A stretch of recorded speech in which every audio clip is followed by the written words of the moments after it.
Shalom Aleichem, on est dans Siman Resh Bet.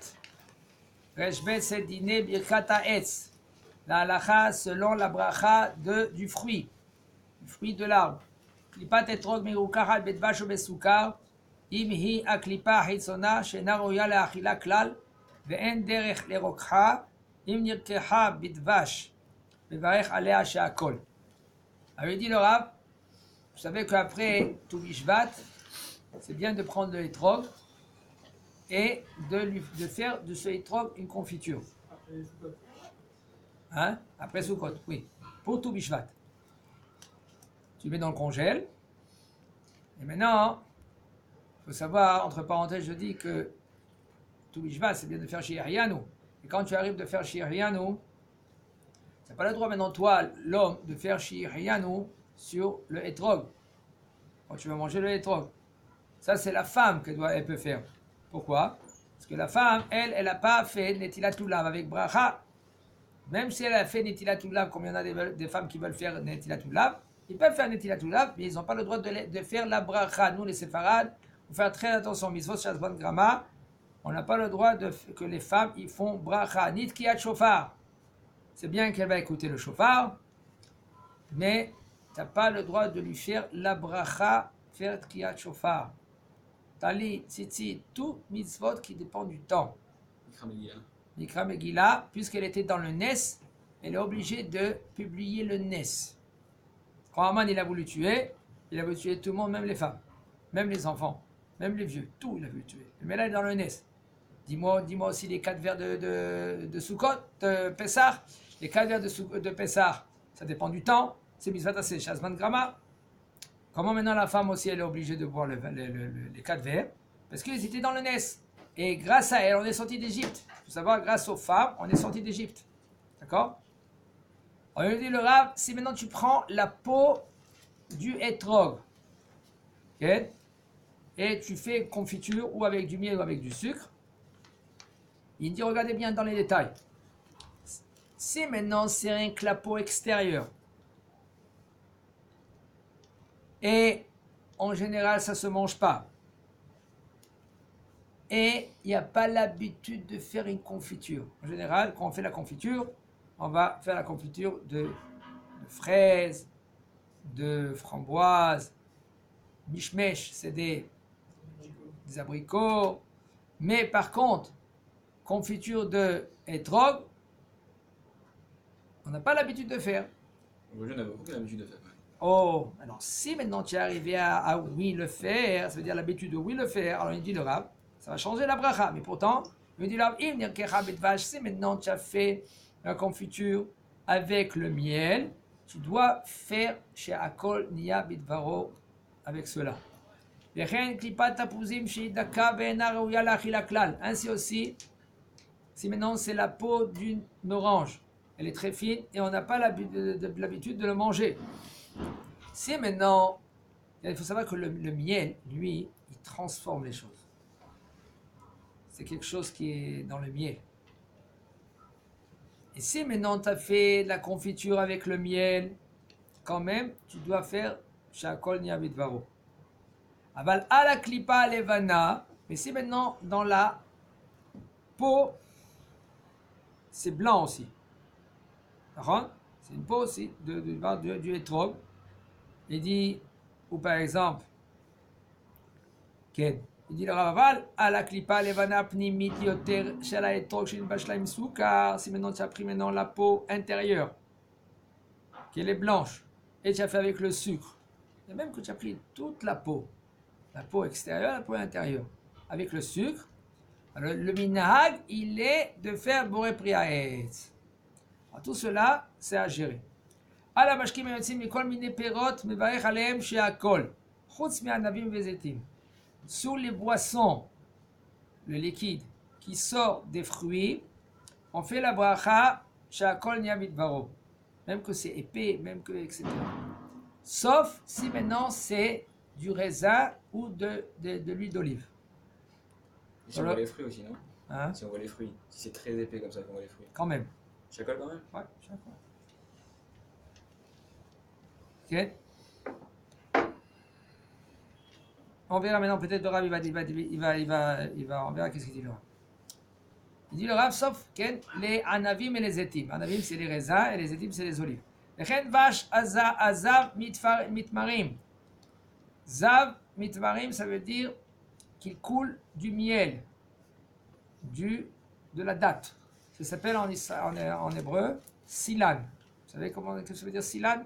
Silan, c'est le miel de la date. Vedvash dvorim. Mevarech alehem, quand même, on fait la bracha chez Akol. Ve'en chiluk bechol ze im yesh bemitz ta'ovet maim o shi'u mitz tiv'i. Il n'y a aucune différence si maintenant c'est mélangé avec de l'eau ou c'est pas mélangé avec de l'eau, ou c'est 100% jus. Quand même, on fait chez Akol. Et ainsi aussi, si maintenant, quand tu as essoré le fruit, essoré on dit pressé, le fruit, tu l'as pressé entièrement. Par exemple, tu as pris le mitzgezer, ça veut dire la carotte, on met carrément dans la machine, tu me rentres une carotte, il te sort jus de carotte. C'est pas comme le pamplemousse ou l'orange, il te reste encore la peau. Ou par exemple, si c'est un orange que tu les sors avec un mixeur. Les ofan sheguf apri adain raou le'achila achar asrita וגם אין לחלק בזה בין איכה שהמיץ יצא מהפרי מאליו לבין אם נסרט על ידי אדם. Il nous dit le Rav, il n'y a pas un chiluk, ça veut dire quoi un chiluk? Ça veut dire il n'y a pas une différence. Il n'y a pas une différence, exactement. Il n'y a pas une différence si maintenant le jus il est sorti de lui-même ou le jus il est sorti avec l'homme. Ça veut dire que c'est l'homme que lui qui l'a essoré. ולכן מיץ הנמצא במילון אם שותה לבדו מברך עליו שהכל. C'est pour cela maintenant le jus de melon. Tu as coupé un melon, tu as enlevé les graines, il reste du jus comme ça. Tu veux boire, tu fais chez Akol. Là, on verra avec Mitz Kokus, avec le cocus, comment, le noix de coco, comment on fait maintenant la bracha. Il dit le Rav, pris Gamoura Metugano Mebushal. Av Shenitra Sek Mibishul, Bebishul Mevarech Alav Kebirkato A Ikarit. La compote, on verra maintenant la compote. Un fruit qu'il est un fruit. C'est pas mélangé avec plein de sucre ou des fois avec d'autres. Et il est frit ou il est cuit. Même si maintenant tu l'as écrasé, comme c'est fréquent quand on fait des petits compotes pour les enfants, on prend une banane, des fois on y met vachel avec des pommes. Et après, des fois on fait un bichoul, on cuit. Même que tu l'as cuit, dit le Rav, tu dois faire la bracha du fruit. Si c'est la banane, c'est Adama. Si c'est la pomme, c'est la pomme, oui. Sinon, si on reconnaît, si c'est de la purée de banane, on fait pas. Tu fais. Quelle différence avec le jus? Le jus, c'est le jus qui sort du fruit. Ici, c'est la banane elle-même, tu l'as écrasée. Tu l'as écrasée, elle est encore devant toi, la banane. Même qu'elle est écrasée, même toi, tu prends une fourchette. Il y en a qui font, ils prennent la fourchette, ils écrasent la banane, écrasent. D'accord, mais la purée, la halakha selon la purée. Si c'est pas instant, ça veut dire instant, ça veut dire que c'est de la poudre. Si maintenant c'est de la patate, même que tu as fait tu l'as brouillé, broyer. Tu l'as broyé, et ben c'est boré priha adama. Les compotes qu'on achète, mais au magasin. La compote que tu achètes, ouais. C'est les compotes, comme ça. C'est aussi la bracha du fruit. Ouais. Parce que c'est 100% le fruit. C'est vrai, il y a un peu de sucre et tout cela, mais c'est du fruit. C'est du fruit qui a été écrasé. À partir de la patate, vous avez dit c'est quoi? C'est adama. Et si c'est en poudre, c'est cher. Si c'est la poudre, ouais. Et les chips alors, c'est Adama? C'est adama. Les pop-corn, c'est adama. Chips, ça dépend. Les chips très déformés. Les chips qui sont vraiment. Quel chips que tu parles? Même qui sont très déformés, c'est de la chips, tu fais adama. Ouais. Même la bamba.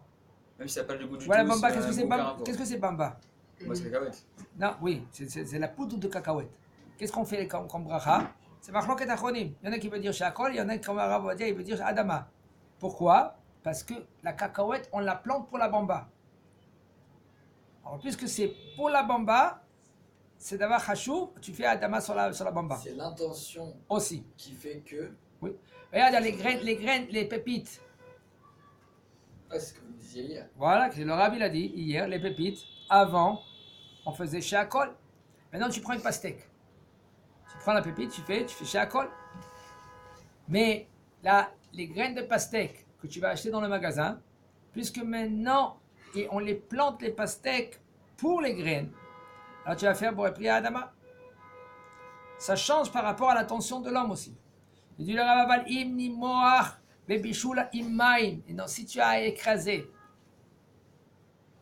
avec de l'eau, tu l'as cuit. Achnesid nozli keme perot, que c'est devenu comme une soupe. Yevarer shakol, quand même, c'est machlok dans cela. Maran Shulchan Aruch, il n'est pas d'accord dans cela. Mais le Rav, il a dit comme ça, fait shakol. Pourquoi? Il y a une discussion dans cela. Parce qu'il y en a qui veulent dire qu'il faut faire quand même adama, même sur la soupe. Donc, quoi, je vois une soupe, une autre soupe. Soupe, que maintenant il y a des yarakot. Et Voilà. yarakot, ça veut dire des légumes. Et même que tu prends la soupe et tu la manges sans les légumes, tu dois faire adama. Le Rav, il a évité maintenant une discussion, tu fais chez Akol. Parce qu'il y en a qui veulent dire que tu fais chez Akol dans cela. Bon, mais non, tu prends carrément un légume en plus. Si tu prends un légume, alors tu prends un légume avec un peu de soupe et tu fais adama. Maintenant, qu'est-ce qu'ils veulent bien faire? Ils prennent le légume, font adama, ils prennent un verre d'eau, si tu as soif vraiment, et tu fais shakol sur le verre d'eau pour rendre quitte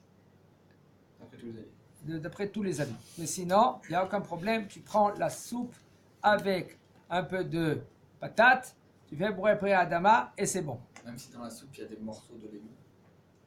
Oui, parfois il y a des morceaux qui restent. C'est ça que je t'ai dit au niveau des fruits, des légumes.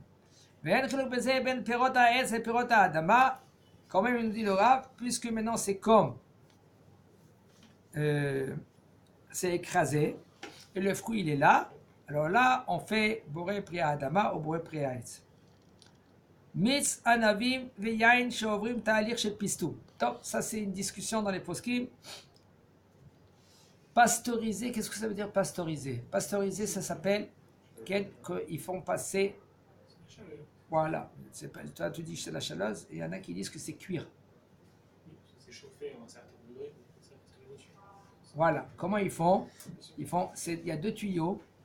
Il y a le tuyau au milieu, c'est le tuyau, par exemple, du vin ou du lait. Et le tuyau qui est autour, c'est de l'eau bouillante. Alors le Rav Ovadia, lui, il a demandé qu'au moins pour le vin, c'est 86 degrés. Pourquoi? Parce que pour eux, ça suffit, je crois, 60 ou 70. Voilà, 70. Et pour nous, ça ne s'appelle pas encore etiha. Ça ne s'appelle pas encore cuire. Et puisque ça ne s'appelle pas cuire, alors mais là, ce vin, il n'est pas cuit. Alors quand même qu'il est pasteurisé, je parle à l'époque, ça ne s'appelle pas du vin cuit. Et si un go il a touché, tu ne peux plus le boire, ce vin-là. Mais puisque maintenant, il est pasteurisé, d'après Rav Ovadia, si un goy il a touché, ou quelqu'un qui est Mehalel Shabbat, tu peux boire ce vin-là parce qu'il est pasteurisé. Et parce qu'on parle des vins en Israël, Chutz Ani de Yodea, il faut voir comment ils font en Chutz Laaretz. Quelqu'un qui est Mehalel Shabbat qui touche un vin, on n'a pas le droit de boire ce vin? Pas qui touche la bouteille. Pas qui touche la bouteille, qui touche le vin. C'est-à-dire qu'il met le doigt dans le verre. S'il a touché la bouteille, il n'y a aucun problème, même qu'elle est ouverte. Même qu'elle est ouverte. D'accord? Ça, il faut apprendre beaucoup de halachot dans ce domaine de Yain Neser, parce que on peut éviter beaucoup des problèmes. Si tu apprends bien la halacha, comme il a dit la Rav Yosef Zatzal, on a fait déjà un shiur dans cela. Celui-là qui veut voir les shiurim, il tape dans le YouTube, hein? Il verra des shiurim au niveau d'Yain Neser, comment on peut gérer et comment on doit gérer. C'est très délicat dans cela. On ne fait pas la fête devant quelqu'un qui est en face de nous, que lui il est Mehalel Shabbat. On lui donne, tiens, prends ça, ta bouteille, et ça c'est ma bouteille. Fais attention de ne pas le vexer. Mais il faut savoir la halacha. Et quand tu sais la halacha, Baruch Hashem, tu évites beaucoup de problèmes. Chazak Habaout.